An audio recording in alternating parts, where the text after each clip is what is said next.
ఈ దేవాలయానికి అంటే ఇప్పుడు మేమేదో ఇచ్చేసాము గ్రేట్‌గా అని చెప్పడం కాదు గానీ, ఎవరైనా సరే నా ఉద్దేశంలో మనకున్న దాంట్లో కొంచెం దేవాలయాలకి వాటిలకి హెల్ప్ చేయాలన్నది నా ఉద్దేశం. అందుకే చెప్తున్నాను.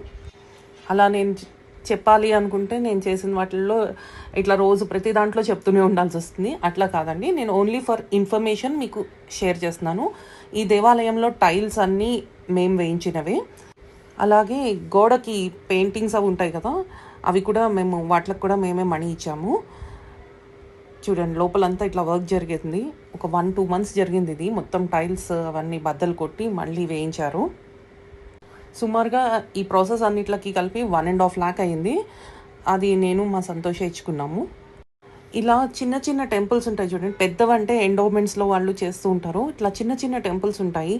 ఎక్కడైనా ఇట్లా ఉత్తరాఖండ్ అట్లాంటి దేవభూమి అది. సో, అక్కడ వెళ్ళినప్పుడు ఈ టెంపుల్స్‌కి కావాల్సినవి ఇవ్వండి. ఇక్కడ పూజారి గారు కూడా తనంతట తాను వచ్చి ఈ గుడిలో పూజలు చేస్తూ ఉంటారు. ఆ గ్రామంలో ఉన్న వాళ్ళందరూ కలిపి ప్రతి ఇంటి నుంచి ఇంత అని చెప్పి ఆ పూజారి గారికి డబ్బులిస్తున్నారంట మంత్లీ. చూడండి ట్రైబల్ వాళ్ళు అయినా కూడా వాళ్ళకున్నంతలో వాళ్ళు చేస్తున్నారు. మనం సంపాదించే దాంట్లో